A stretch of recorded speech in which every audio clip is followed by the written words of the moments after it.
crack open into your iPhone and replace your own battery. I'm Jeremy, and this is Gadgets and Grain. Now to do this, we're going to need the help from iFixit.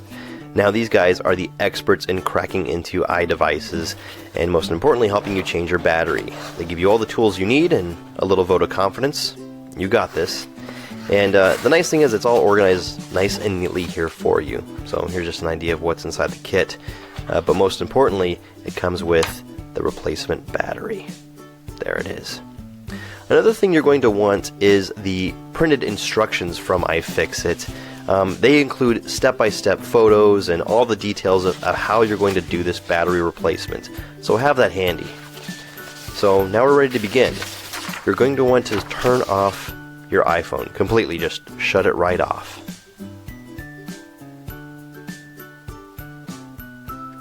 Next, use the hex screwdriver to pop open these little bottom screws there. Now these screws are really tiny. You might want a set of tweezers to just grab them and handle them along the way, and a small little magnetic parts tray to store them. That'll come in handy. Next, you'll use the included suction cup to pull off the screen from the iPhone chassis. Just apply a little bit of pressure and it'll pop right off. Now the phone screen will still be connected to the iPhone chassis through a few cables, so you'll want to lean it up against something like, the iPhone box here. That'll help you work on the project.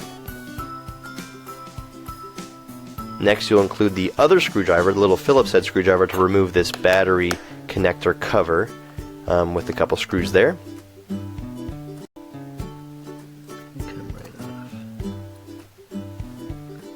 And using the small pry tool, you'll just pop the battery connector right off. And that's what connects the battery to the phone and thus powering it. There's another plate you're going to want to remove here. The 1, 2, 3, 4, 5 screws that attach it. Keep track of those and remove the plate. Alright. Now there's a set of connectors here. There's actually 4 of them that you'll remove one by one with the pry tool.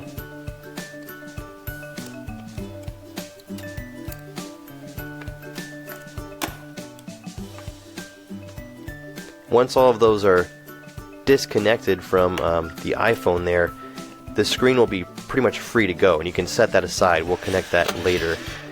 Next, you're going to want to remove the adhesive strips that keep the iPhone battery stuck to the iPhone chassis.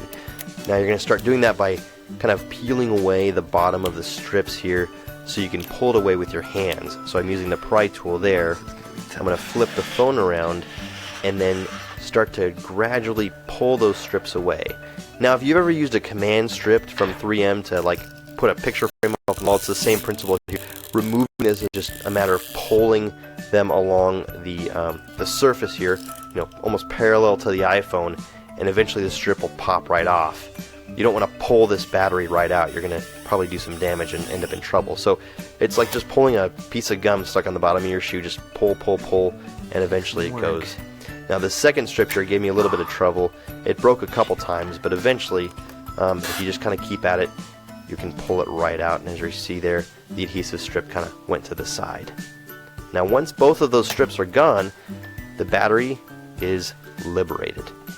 So go ahead and set that aside and recycle it properly.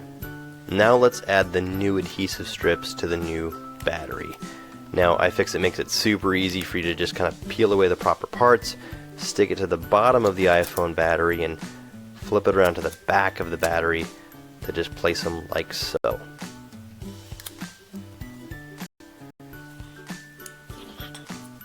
Now gently, carefully, and you only get one shot at this, place the new battery into the iPhone, and it'll stick right there to the chassis.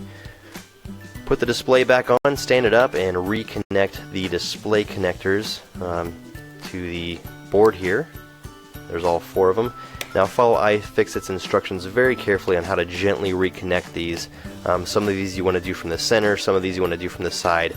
Just be really careful there. So once that's reconnected, you're going to want to replace the cover right there with the little screws. And replace the battery cover, since the battery is not connected to the iPhone. Now, before I totally finish it up, I'm going to turn it on to see if it works, and, well, that's a good sign. I'm seeing the Apple logo, and my phone will fully power up. So we're good to go there. I'm going to go ahead and pop the screen back onto the chassis. You'll hear it snap, and you know we're connected. And then, of course, place the bottom screws there to secure it in place. Now, to properly calibrate your battery, you're going to want to drain it below 10% before charging it all the way back up to 100. To see how my phone's doing today and more details on how I did this, go to gadgetsandgrain.com.